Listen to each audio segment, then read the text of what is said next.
Sabe aquele nome que ecoa lá do comecinho da história, envolto em mistério e poder? Esse nome é Nimrod. Hoje, a gente vai mergulhar na história do homem que a Bíblia descreve como o primeiro gigante da Terra, uma figura de poder e ambição, assim, monumentais. Pensa só na cena. Um mundo que acabou de sair de um desastre global. A humanidade é só um grupinho de sobreviventes encarando uma terra perigosa, toda desorganizada. A grande pergunta é: como, a partir desse caos todo, a civilização conseguiu nascer? Pois é, a resposta para essa pergunta tem um nome: Nimrod.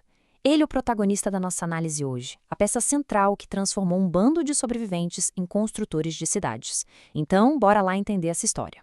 Para a gente entender quem foi essa figura, a gente precisa primeiro entender o mundo em que ele vivia. Vamos começar pelas origens de Nimrod e o cenário que ele encontrou logo depois do grande dilúvio. Olha só, a genealogia dele já diz muita coisa. Ele era neto de Cam, ou seja, fazia parte de uma das 3 grandes famílias que estavam repovoando a terra. E o domínio dele começou ali, nas planícies de Senear, que é o coração da antiga Mesopotâmia, o verdadeiro berço da civilização. Mas o que realmente fez de Nimrod uma figura tão diferente não foi só o sangue dele, não. Ele foi tipo o arquiteto de uma nova era, liderando uma revolução tecnológica que, literalmente, mudou a cara do mundo para sempre. Esse slide aqui mostra um salto tecnológico que foi, sinceramente, gigantesco. Imagina, enquanto a galera da época construía com pedras brutas do jeito que encontrava, Nimrod chegou com uma espécie de revolução industrial da antiguidade. Ele introduziu o uso de tijolos cozidos em fornos e o betume como argamassa. E esse processo permitiu uma coisa inédita na época: construir estruturas padronizadas, super resistentes e incrivelmente altas. Foi o nascimento da arquitetura monumental. E o maior símbolo dessa tecnologia toda, o zigurate. Mas não era só um templo, gente. Era um baita símbolo de poder e uma tentativa de conectar a terra aos céus. Uma verdadeira escadaria para os deuses que eles estavam começando a adorar. Mas Nimrod não era só um construtor, não. A fama dele foi consolidada mesmo, foi no campo de batalha.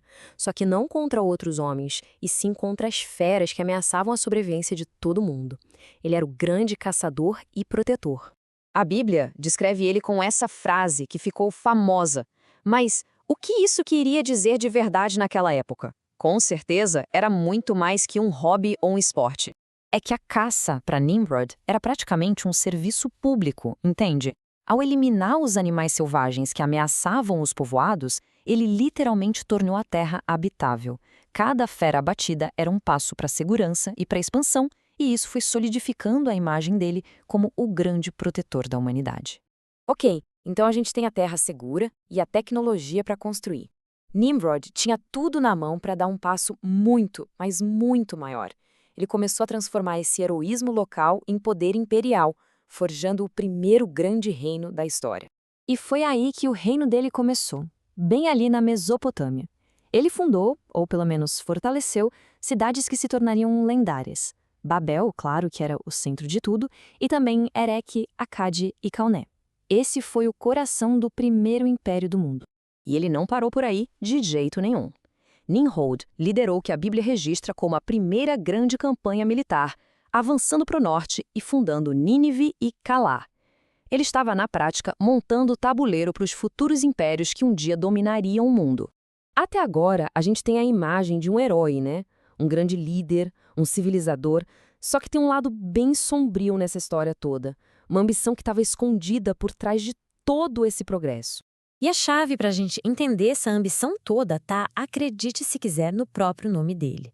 Em hebraico, Nimrod vem do verbo marad, que significa nós nos rebelaremos.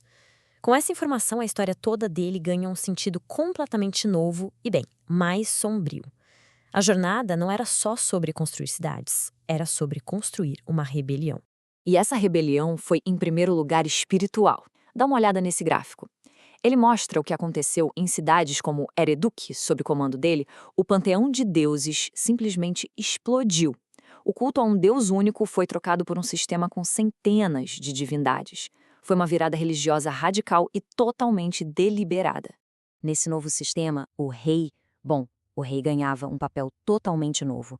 Ele não era mais só um líder político, ele virou o intermediário principal entre o povo e essa multidão de deuses, concentrando um poder político e espiritual que ninguém nunca tinha tido antes. E toda essa ambição, toda essa tecnologia, todo esse poder, tudo isso levou ao projeto mais famoso dele, a construção que virou o maior símbolo de orgulho e rebelião da humanidade, a Torre de Babel. Mas, olha, a Torre de Babel era muito mais que só um prédio alto. Era o ponto final do projeto de poder dele. A ideia era unificar todo mundo sobre um único governo, uma única religião e, claro, uma única autoridade, a dele. Era basicamente uma declaração de independência de Deus. E é fascinante pensar no legado prático de um projeto centralizador como esse, né? Para conseguir governar um império unificado, Nimrod precisava de sistemas de controle bem complexos. Coisas como o censo populacional, que a gente usa até hoje para impostos e organização, têm suas raízes lá atrás, nessa necessidade de administração centralizada que ele ajudou a criar. No fim das contas, a história de Nimrod é uma história de duas faces. De um lado, o civilizador que trouxe segurança, tecnologia, cidades. E do outro, o rebelde, cuja obra foi toda construída na soberba e na idolatria, e que no fim não trouxe união, mas sim divisão. Isso tudo nos deixa com uma pergunta bem provocadora, né? A história de Nimrod, o primeiro grande construtor de impérios, nos faz pensar: será que o progresso humano é sempre construído em cima de algum tipo de rebelião? Essa tensão entre a ambição humana e uma autoridade maior parece que é uma questão que nunca envelhece.